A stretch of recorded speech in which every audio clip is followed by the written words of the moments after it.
The individual home buyer, faced with a powerful and well-connected developer, stands little or no chance in a country like ours, where the overburdened and archaic judicial system also fails him or her.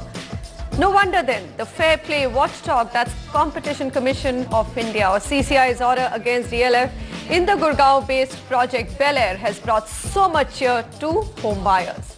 The case is sub judice, so neither CCI nor DLF will speak on it. But we can and we will. To call out the nuances of this landmark fight for justice by the buyers and ask our experts today on the panel whether this will have any lasting impact on the way developers sell property in India. Joining me today, Sanjay Dutt, Executive Managing Director, South Asia, Cushman & Wakefield. Sanjay, good to have you with us. David Walker, Executive Director, Sare Homes. David, thanks for making the time. Harsh Sehgal, President, DLF Park Place Residents Welfare Association. Without this group, nothing would have happened. Harsh, thank you. And Sameer Jasuja, founder and CEO of Prop Equity. That's the Delhi team. We've got voices from Mumbai. Pravin Malkani, Managing Director, Patel Realty. Pravin, thank you very much for joining us for a developer perspective. And we'll also be joined very soon by Parimal Shroff, Parimal K. Shroff and co-advocates and solicitors. Before we start our discussion, let me just set a perspective with how this event has unfolded so far. Timeline, May 2010.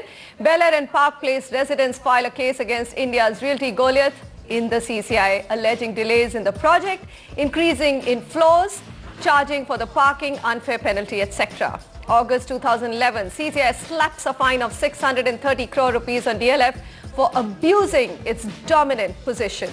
CCI issues a cease and desist order against DLF from formulating and imposing such unfair conditions in its agreements with buyers in Gurgaon. CCI asks DLF to suitably modify unfair conditions imposed on its buyers within 3 months of the date of receipt of this order. DLF challenges CCI order in COMPAT, that's Competition Appellate Tribunal, in March 2012. Competition Appellate Tribunal, COMPAT, asks CCI to explain the extent and manner in which it wants the buyer's agreement modified. Finally, on 3rd January 2013, CCI issues a supplementary order modifying the various clauses of the Bel Air agreement. And this week, it has added a couple of more developments by DLF within that parameter. The first question, Sanjay Dutt, I think there's a lot of debate raging around this case, but the beginning of it would be, does CCI have the jurisdiction to pass an order like this? Really, you cannot really impose on the condition that the two parties have signed. However, it is a landmark move by the government and the Competition Commission because it sets the tone that is expected from the developers. So really from that perspective, it's a huge step towards bringing transparency, towards disclosure and also adherence to what the developers commit to the home buyers. So transparency is the biggest problem.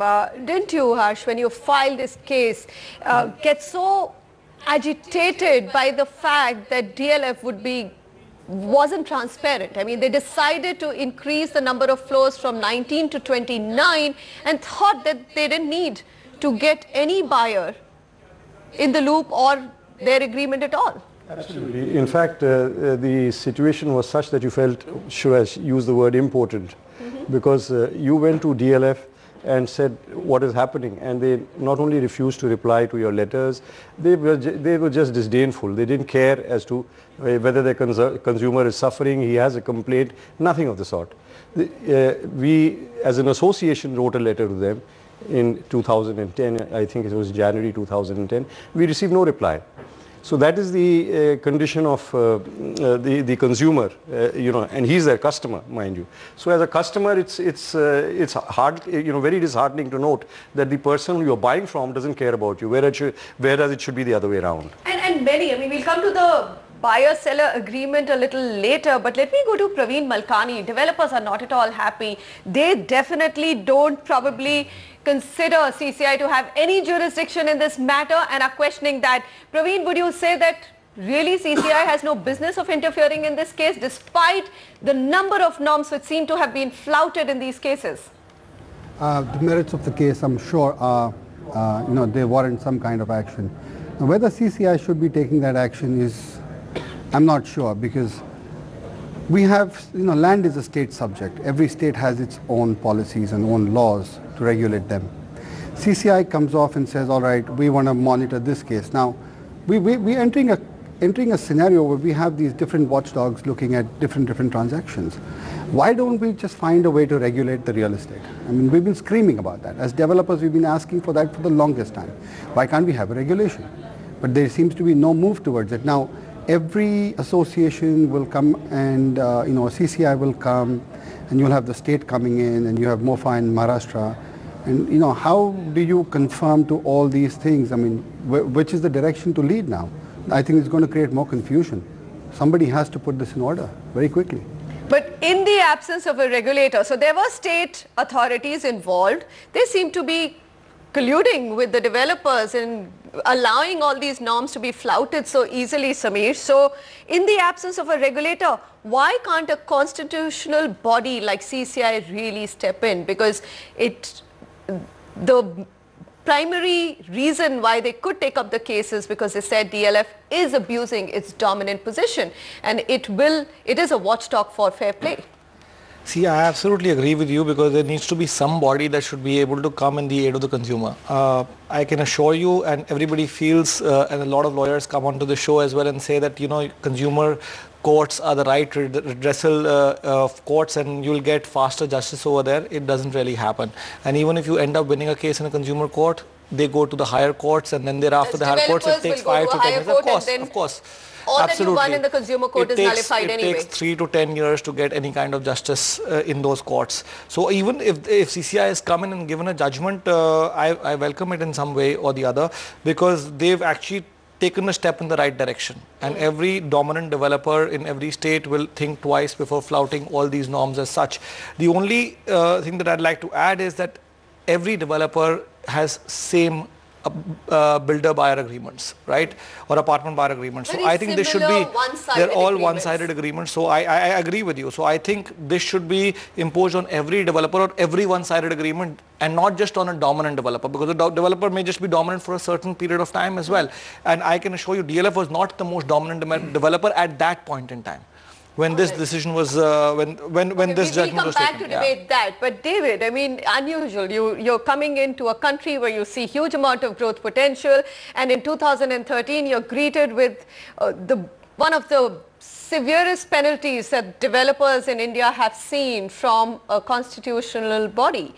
Does that make you feel that the industry is actually now moving towards where it should? In terms of commenting on the CCI's jurisdiction specifically, I'm not really specifically able to comment on that. But I think the main interpretation of the law is that from a previous Supreme Court judgment, which is basically saying that consumer rights are enshrined either in laws, and you can't violate those laws. Mm-hmm. And I think that's a fairly normal standard that most applies around the world, where large companies are not able to exploit their massive legal resources versus individuals. So I think the concept of equity in contracts, I think, is a well-established practice internationally. It's only in India that you see very one-sided. I couldn't say everywhere globally, but I think there is a lot of legislation to support consumers in markets and to try and get a fair deal. And it's not only about building. I mean, you can think of food labeling and packaging, health and safety. I think about smoking and adverts. There are all sorts of areas where there is legislation to assist consumers. So I think in terms of the underlying findings of the Commission, I'm not necessarily commenting on the amount of fine or the dominant position. I think they're quite reasonable, and they're consistent in terms of saying there should be equity and balance between a large contractor and a smaller contractor, and I think we could accept that. Even when the government sells real estate, or for example DDA or the Noida Authority, if you pick up their contracts with the developer as well or the buyer as well, it is completely one-sided. That's a very interesting point. That's exactly when I said, before the discussion began and I was talking to you, that is exactly the situation, that you have to nip the wings of the largest builder. All right. So and developer. It's the David versus the Goliath. So that's what's happening. And also, Manisha, there are two more things. Let me get Parimal Shroff's views here because he's the advocate with us. Parimal, we've debated this whole question of CCI's jurisdiction, but you're probably the best position to comment on it. Does CCI have jurisdiction or not? Because we're seeing ex-CCI officials also questioning the current order that's come out against DLF. Undoubtedly, the order at the moment is very wide, and the question and I would say that the doubts regards the jurisdiction of the Competition Commission has been rightly raised. But you must understand within the scope of, because we have still not understood the impact of Competition Act and the provisions of Section 4, which ultimately read with Section 27 of the law, provides for adequate jurisdiction for the Competition Commission to go into any agreement, to tone it down, to modify it, to change it, to revoke the terms. Now this is what precisely the Competition Commission, upon remand of the case by the Competition Appellate Tribunal, or a COMPAT as we call it, that ultimately this particular judgment has come about. And therefore I personally think that this particular judgment will have to be reviewed in the light of the special provisions of the Competition Act. And there are certain overlapping areas, but time will tell, and I believe that ultimately this will have to be tested in the courts of law. But at this point of time, you cannot say that what has been stated by the Competition Commission is entirely without jurisdiction or is probably transgressing the jurisdiction of the Commission. And it sounds very, very wide and very sweeping, but it is surely having base in the law as it stands today. All right, so it is wide, and we are a country which is evolving. Laws, rules are all evolving. So when you have a term like a fair play watchdog, Sanjay Dutt, come in here, fair play watchdog. We are talking about fair play, isn't it? That's the basic premise. So CCI does have jurisdiction. So CCI doesn't have the jurisdiction, but really, if you look at the situation on the ground, there was a huge mental shift. Consumers were just being dictated, and they actually to a very large extent accepted whatever was given their way. But now with these guidelines, at least there is awareness, there is knowledge, although it is very ironic that this comes at a time when the same government retrospectively changes the law itself to adjust its own needs. So I agree by the panelists saying that it's a very wide step in the right direction, but has to be really refined. But overall, the spirit being that the developers have been sent a very strong signal, and we interact with the CREDAI and various other bodies representing developers' interests. There is genuinely a self-awareness that to ensure that the business model is sustainable, to ensure that the government and consumer look at the developer industry in the right way, they need to kind of do some self-regulation and be more fair in their dealings with the consumers. And this, therefore, from the same point of view, addresses that point, in my opinion. So it may not be the solution right away, but at least it's a big initiative which has set the tone of things to come. Pravin Malkani, so you have Lalit Kumar Jain rubbishing CCI's jurisdiction, and we've got it on camera in a story that we've done. You tell me, doesn't Sanjay, after the CCI's order, is there this inherent realization amongst the developer community that they have to be far more conscious of making this business much, much more fairer? Or are we just hoping it will happen and it won't? Because, we still don't have a judgment, a final judgment on it. I agree. I mean, there is still judgment to be pronounced in this case, but I think the developers over the last few years are getting more customer-centric, are getting more customer-conscious. They have to. If they need to survive, if they need to continue to exist in the market and have their brand equity intact, they're going to get more consumer-friendly. That's something that's happening on the side anyway. I'm actually quite happy that somebody kick-started this process anyway, because I think this will lead up to coming of a regulator. And I think a regulator needs to sit down on this and understand both the developers' issues as well as the issues faced by the buyers. Now, surely we say the buyers have had problems. I mean, I'm not sure of this case of what the exact issues of the buyers were with the DLF matter, but I'm sure they have problems with most people. But the developers have issues too. I mean, so, can a developer then increase his cost? We'll come to the developers issues a little later, Pravin, because that's, everything that they say, the delays in approvals, which those, none of them do justify such one-sided agreements which are being signed. Approval delays is one single grouse that the industry has, Sameer, and it's used for everything. Price escalation, project delays, execution delays, changes in FAR, why they have to actually sell car parking, despite the fact there's a Supreme Court ruling in this country that you cannot sell car parking.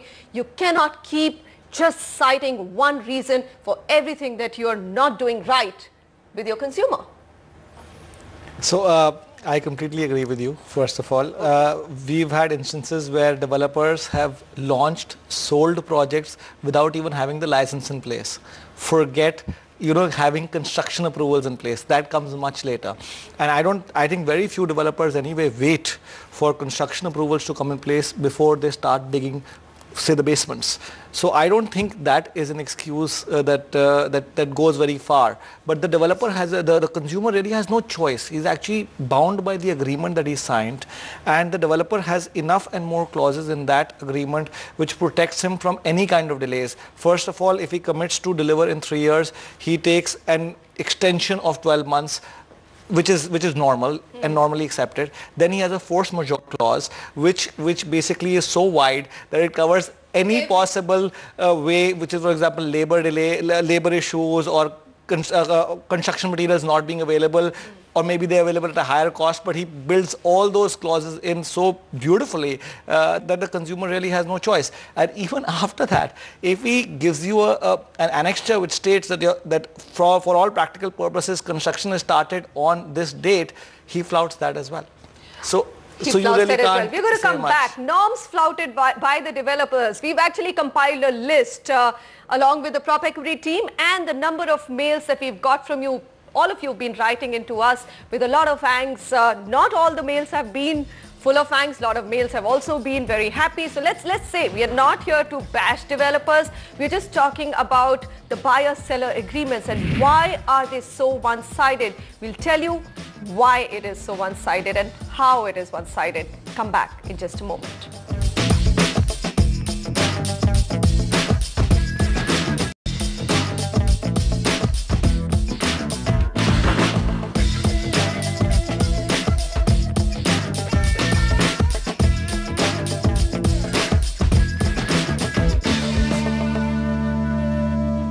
Fighting for the buyer's right. CCI versus DLF. A can of worms has been opened. The way buyer-seller agreements have been drawn out in the industry, very one-sided, is now being questioned. CCI has also come out with a model buyer-seller agreement asking DLF to also change their basic model of buyer-seller agreement. We're going to be discussing some more details of that, but let's just look at what are the norms which are regularly flouted by the developers. We'll start with something as simple as selling car parking. Supreme Court ruling, you cannot sell car parking, but does that stop them? No.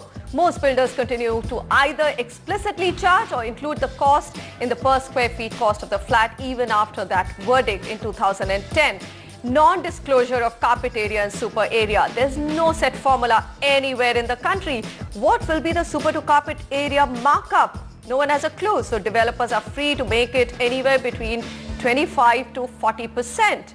Two-way penalty. Now, most sale agreements for units will have a penalty clause that the buyer has to pay in case of a delay in payment. However, penal clauses are generally skewed in the favor of the developer. Similar penalties are not laid on the developer. Additional FAR, FSI. The developer should be liable to get permission from existing buyers for any change in development plans, adding floors, FAR, FSI. Right now, that's the biggest conflict. Does he do that? Not at all. He just sends you a letter saying, we have made these changes, pay up. That's it. And if not pay up, live with it. That's what's happening. Non-disclosure of extra charges. All extra costs are over and above the basic price should be clearly disclosed and fixed up front, should not be subject to any changes which may impact the buyer cost of purchasing a house. Again, flouted. Construction-linked payment. Many large developers take up to 40% upfront even before groundbreaking on the site happens. And here Sameer has added to that point saying that Probably booking happens even before they get the license or the permit to start construction. So that's what's happening, and probably India is very, very unique that they sell apartments and flats even before any work begins. Specification, developers use ambiguous words like Jaguar, similar marble, vitrified tiles. They show you a phenomenally good-looking sample apartment, but can you do anything if the specs don't turn out to be as shown to you or in the pictures? You can't. Interest-free maintenance charge. This amount is ideally to be transferred to the society. However, the developer many a times does not transfer this amount in time. So lots being flouted. David, I want to know, what is SARE doing to change any of this? Tell me you have none of this in your agreements. It certainly feels like a developer bashing program here as I sit here. I think in terms of SARE Homes, what we are trying to do is give a fair deal to our consumers. Two of the mantras in our business at this point in time is, let's build what's on the brochure and let's deliver it on time. So, I mean, that is the standards that we're seeking to work with. And I think ultimately when you think of these projects, I mean, they're 2-3 year projects. They are quite complex projects. There are different stages of approvals. There are changes in legislation that happen during that period of time. Mm-hmm. So to say that everything is fixed on day one, 3 or 4 years before delivery, is not really practical. There is going to be an element of change in these projects over time. I think what developers can do a lot better is to communicate with their customers to say why these changes are happening and how they're being implemented. And I think we're probably our own worst enemies in terms of not being more forthright, because I think people are reasonable on the other side in terms of saying, you know, if you tell us there's a good reason for why things are happening, there might be better ways of doing things in between plans over time. How should you agree with David that if you were just told, kept in the loop, probably a consensus taken, you wouldn't have felt like you used that word impotent? Maybe, what David is saying would have some effect. But to be fair to the consumers, as I'm one of them, is that these days everything is made on CAD. There is no such thing as a manual drawing so that you could have gone wrong. Everything is there, which is on a computer-aided design. To the last centimeter, they have worked it out. I don't see how things can change as drastically as they make us believe they do. Mm-hmm. It is impossible. Look at it this way. A 10% increase in a 2,000 square foot flat or a 3,000 square foot flat means one additional room is 300 square feet. And a similar reduction, if it is there on 300 square feet, you've lost a room. Did I actually go out to buy that? Right. I did not. So how can somebody say that there is an increase or a decrease of 10%? There are instances in DLS projects which are there in front of us. There's been an increase of 33%. The seller, the buyer is being asked to pay 2 crores additional. Can somebody in his right mind imagine somebody has 2 crores sitting in his pocket that he can pay? All right. That's the reason why CCI says there has to be a revision of the buyer-seller agreement. It's extremely one-sided. Pravin Malkani, do you agree with the model buyer-seller agreement that's come out from CCI? It's a fair one and it should become probably the benchmark of the industry? I think it can form the template going forward. It could be a template on which you can build, but one will have to adapt it locally to the local state laws because they're all different. I think it's a step in the right direction, right? Like I mentioned earlier. I think something needs to be done to bridge the gap between the buyers and the developers, which is a good thing. I'm for this move by the CCI to try and create a model agreement. Somebody has to do it again. And this must be said that it has to be followed in its spirit. Like David said, it's a process that takes over 3 years. You're right, the things are done on CAD. I get a letter from the Environment Commission saying that now you have to put a biogas converter after I've got an NOC for establishment into the building, because that's a new norm. I know you'll say I'm cribbing about the local approvals, and that's the thing that developers complain about, but this is the fact. Where do I put it? What do I do? Do I raise a floor, put it on that? So one must take it in the spirit of it. The buyer and the seller have a relationship of a home. And to me, a home is one of the second most emotional decisions a man makes in India, probably just after marriage. that he's buying, he's investing for him and his family to stay. It must be treated with kids' gloves and must be treated properly. At the same time, there are regulations, like you said. It's an evolving situation of laws and regulations in this country. We're trying to improve. I think a biogas converter is a great idea. I wish they'd insisted on that earlier, but I have to do it now. Or I just don't get an occupancy certificate. So it gets pushed back. Now, one must agree and look at the spirit. And yes, communication and talking to your buyers is extremely important. You know, increasing by 30% and 20%, this sounds a bit much to me. I mean, that should not happen. 5% here and there due to construction errors. I understand. Pravin, you're saying 20 to 30%. Those kind of things are not acceptable under any circumstances. There's nothing which compels you to make those kind of drastic changes in building plans. Advocate Shroff, you tell me, the model buyer-seller agreement should... So again, and these are ex-CCI officials who are questioning whether CCI even has a jurisdiction to suggest a model buyer-seller agreement. Why not? Because if you look at the law, as Harsh just pointed to me in the break, CCI is also meant to protect the consumer interest. So however wide CCI's jurisdiction must be, whatever you need to do to pinpoint it, that is part of CCI's job. Answer here is that the misuse or abuse of the dominant position by an enterprise is the foundation on which that the DLF was corrected and the model agreement has come by with the January 2013 order of the Commission. But we must not miss the sight that the state laws, particularly in Maharashtra Ownership Flat Act, which is referred in the very judgment, that has got its own model agreement. Now there is a new revised model agreement is also in offing in Maharashtra. Ultimately, this is I believe that it rings the bell. It brings to the fore and on the table that you require some sort of a synthesis between the kind of a model agreement that the Commission has come up with, and it will have to, I would say, somewhere down the line that we will have to see to it that there is a fair and reasonable agreement and there is not a one-sided coercive agreements which, as the builders have been blamed with, which will have to be somewhere rationalized. But it does not mean that this agreement is a final word. Ultimately, if the local laws provide for, as it provides in Maharashtra, with the model agreement, that agreement will prevail, assuming there is a conflict between the Maharashtra model agreement and the agreement as suggested by the Commission.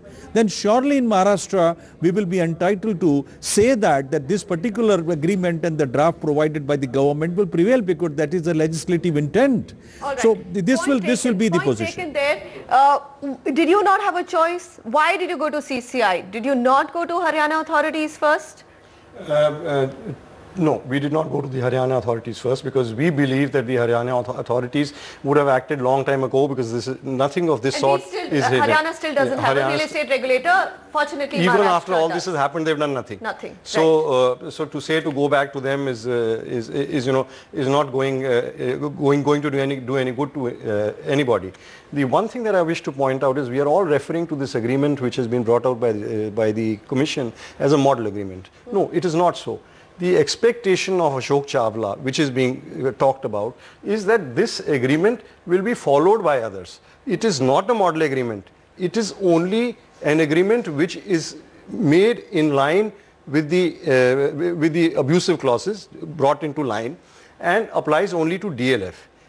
That is where this agreement is. It is not as if it is a model agreement. All right. Yeah. Okay, but so let's also come back then. I mean, we are talking about the fact, and Pravin said that at the beginning, that, you know, why are we bringing in another constitutional body? We should actually have a regulator in place. But then we also talk about the fact, Sanjay, that real estate is a state subject. So even if we have a regulator, that dichotomy or that contradiction will continue. And how will that play out then?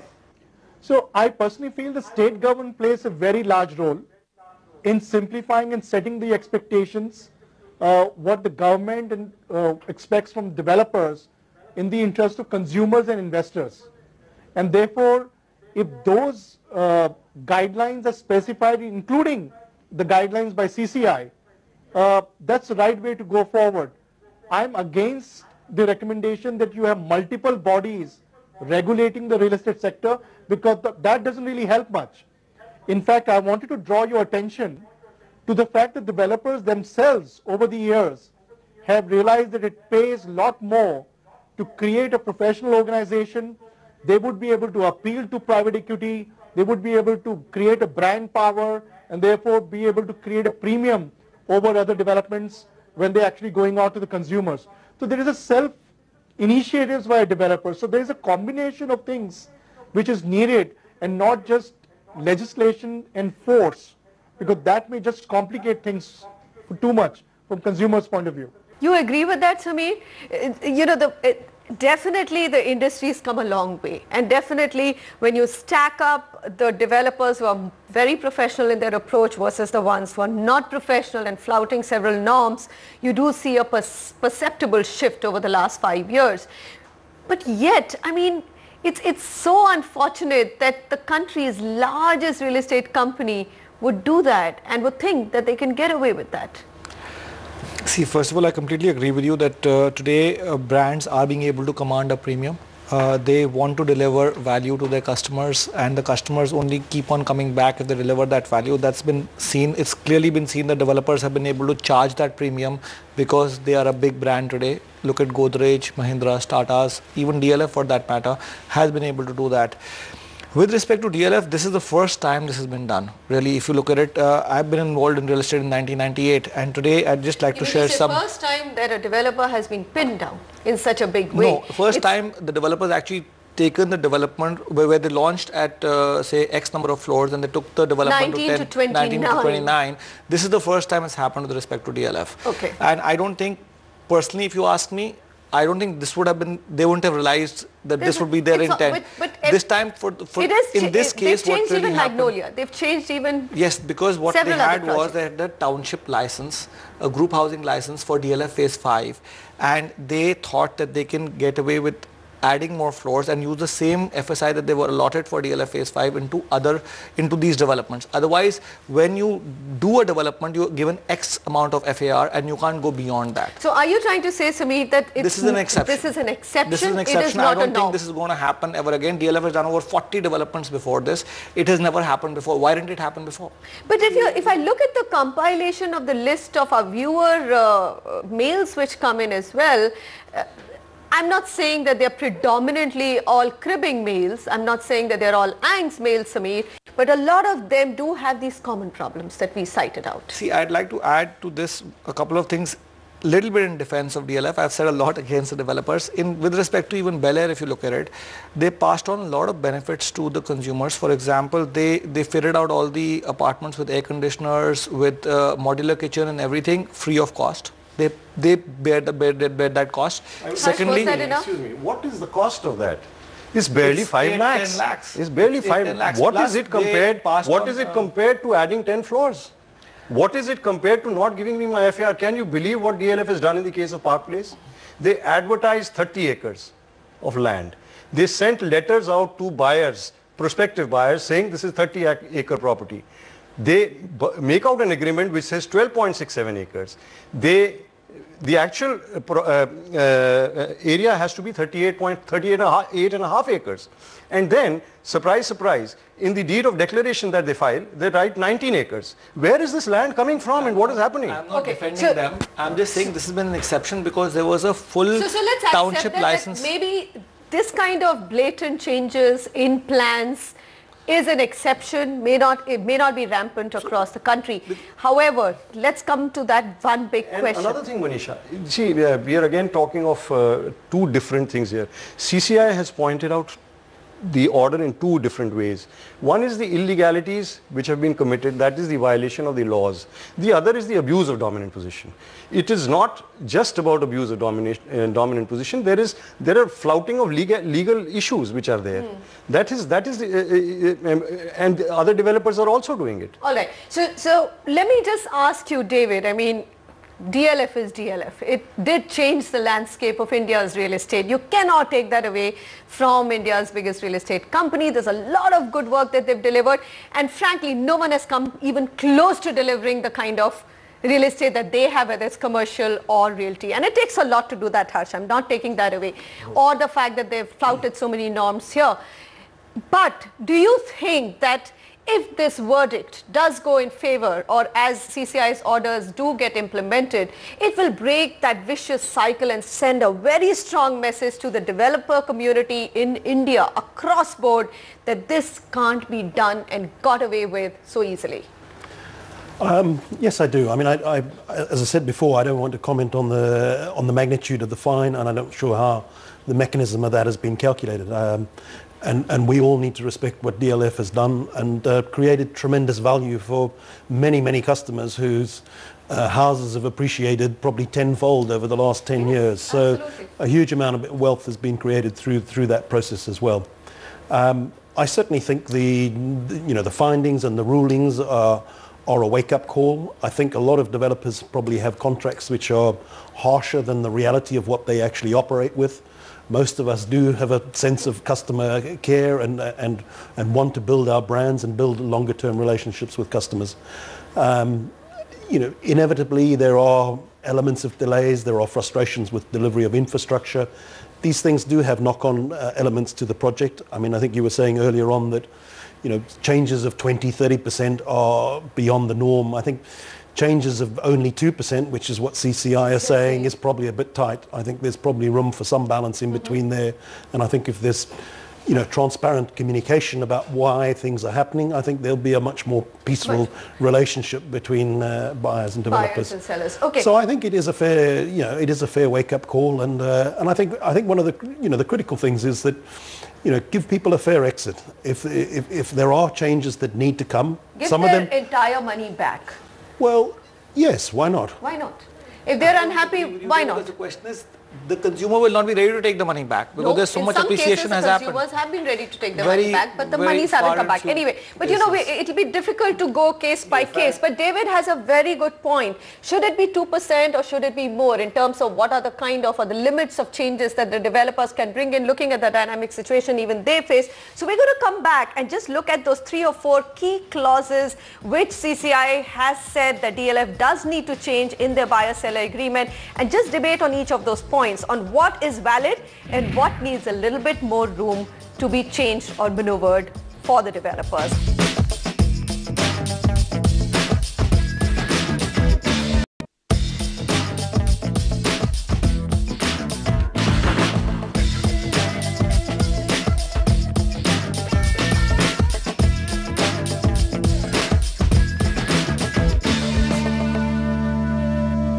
Welcome back to this very interesting discussion on DLF versus CCI, or CCI versus DLF, where we're looking at the buyer's rights, how one-sided the buyer-seller agreements have been so far, largely across India, and just take a very quick look at what CCI has recommended or asked DLF to change in their buyer-seller agreement. So number 1, open or still parking is part of common areas and cannot be sold. That's what they've said in their supplementary order. They've also said once group housing complex has been developed, the builder no longer has any right or concern left in the property. Entire land area of the housing complex falls under joint ownership of the allottees, and they must manage it by forming an association. Also, that the builder cannot cancel allotments if EDC charges or service tax is unpaid. Non-payment can only invoke a recovery action. CCI has mandated that in the event of a default of a delay, this one is really important, the penalty should be the same for both sides. Right now it's very one-sided. Developers have to inform the allottee about changes in super area and writing in advance, and the changes cannot go beyond plus minus 2%. David has already said that is not fair. Maybe they need more room. And developers also cannot change the layout unless directed by the town and the country planning department. Carpet area has to be explicitly stated along with the pro rata share in the common areas. And CCI has now included both payment and delivery under the ambit of time is essence clause, which earlier only pertained to the timely payments by buyers. I'm going to come to Pravin Malkani. Pravin, which of these is agreeable to you, which is not? David has already said that 2% is too little a room, looking at how uncertain the scenario is for the developers. I agree with David. I think that's the issue even I would face. Is 2% the correct number? I'm not sure it is, because when I bought a 100cc bike for my staff, it was actually 95cc. That's 5% off there, but it performs like 100cc. So if that's the question, I have a problem with the 2%. It's construction errors as allowed by the Indian Standard Code itself is 5%. So what am I going to tell my contractors? So how much, Pravin, would you want? Because there has to. My thing is that it has to be now benchmarked. I agree. What is super to carpet area? Let's have a set formula. Why does one developer make it 40% and another 25% and both get away with it? Okay, let me ask you this. What is given free of FSI in Mumbai is not given free of FSI in Bangalore. Everything is counted in FSI in Hyderabad because there is no limit on FSI, it's unlimited. So when you have different building norms and you're counting your FAR in different manners, your carpet area to super area is going to change. I mean, this is mathematics. And if you're going to go against arithmetic and say, I want one formula that goes across, fair enough. Let's have one building regulation that goes across. I'm okay with that. But if you don't have that and you expect the builders to super perform and say, okay, we'll average it out, then it ain't going to happen. If you're going to tell the builders that 5% is allowed by IS code as construction errors, which I have to then allow my contractor by law, but 2% should be applicable to me when I don't build it with my hands. I have a contractor building it. I can't do anything about that. The rest of the clauses of the penalty being equal, of, the Supreme Court has said its thing on the car parking, nothing needs to be said about that, about the pro rata land being transferred, about once the building is over, then it has to transfer to the buyers. I'm fine with that. I think that's only fair. But, it has to be within reasonable established norms. The biggest concern is the 2% changes. Advocate Stoff, Harsh corrected me and said, no, this is not a model buyer-seller agreement. Maybe in media we are hoping it will become the model buyer-seller agreement, and therefore we tend to slip up on that. But all of these clauses which have been asked by CCI, or CCI has asked DLF to rectify, they're all valid in today's buyer-seller agreements, and I'm sure you've gone through thousands. I will answer that query, and as earlier said in this program, that this particular comments which have come or the modifications which have come from the Commission are intra-party. They are in the case of DLF and they do not become automatically a national code. But that's an indicator. But let me tell you, there are 2 or 3 points which I could take in a limited time. That if you say that once the building is constructed and sanctioned, you must convey the property to the body of purchasers of that particular building or buildings. This is not possible when we are undertaking the large township developments or sector developments or the colony developments. And this is going to lead to a lot of confusion. We need to understand the ground reality that the properties are getting developed, the colonies are getting developed in phases. And in phases, the builder doesn't have, or a developer doesn't have an idea of the changing norms for the purpose of FAR and the development, and he undertakes over a period of time. And control of land when you transfer, there is no corresponding provision for allowing the builder to have a comprehensive development of his larger property without subdivision. Now this needs to be understood in the local light, otherwise this will going to create a chaotic situation and the developments will come to a grinding halt. So this is one of the important provision which we have to understand. Parking is no issue, because according to me the Nalchan Lalluchan judgment permits the builder to charge for the parking but not say that the parking is sellable, and that is in light of the Maharashtra Ownership Flat Act, and which has been also referred by the Commission in its judgment, which is of the January 2013 order.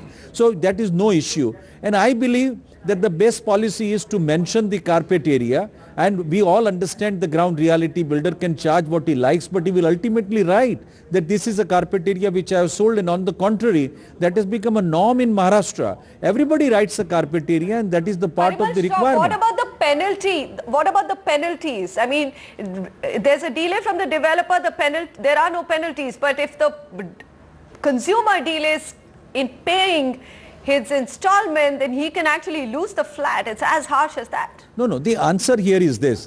What is being sought to be done is that if you charge 2% or 1.5% to the delaying purchaser, then you should also pay the same for the purpose of delay in your construction. Now there is some element which we must understand and keep a leeway for the purpose of a developer who is developing the property with innumerable circumstances in which that there could be circumstances beyond his control. Now that will anyway give a discount the situation, but as a matter of principle, there is nothing wrong about saying that if you charge 1.5%, you must pay 1.5%. And speaking for myself, I think that's a fair proposition. I think it's a fair proposition. Everything can't be just put on, or the onus cannot be on, I've got delayed in my approvals and therefore my execution delays can be forgiven, but you cannot even take another extra 30 days. Well, I could have a crisis at my home or I could have lost my job, right? And I could not pay the developer. Is the developer hearing me? No, it's not. So I'm not very sure. I think this is too complicated for any right or wrong answers to come in. But what CCI has done is that it has actually brought this big issue of buyer-seller agreements and how one-sided they are to the limelight. Gentlemen, thank you very much. We could keep talking for another 1 hour and probably not come to absolute right or wrong answers, but Advocate Shroff, Pravin Malkani, Sanjay Dutt, David, Harsh and Sameer, thanks very much. The CCI order has definitely brought about a few changes. There's a fundamental change in the belief that an individual home buyer is powerless against a big real estate developer. Alone, you might have a tough time even if the CCI verdict is upheld against DLF, but group activism will have an impact. So if your developer is being unfair, get together with other buyers and fight for your rights. And the second change, subtle change, I'm hoping is happening as well, at least my panel says it is, that the developer's mindset is changing. They realize that the time has come for them to buck up their act. If not CCI, then a real estate regulator, which we hope to have in place soon, will disallow rampant flouting of norms and one-sided transactions. Write to us with your views and comments at property@ndtv.com, and thank you for joining me on the Realty Debate.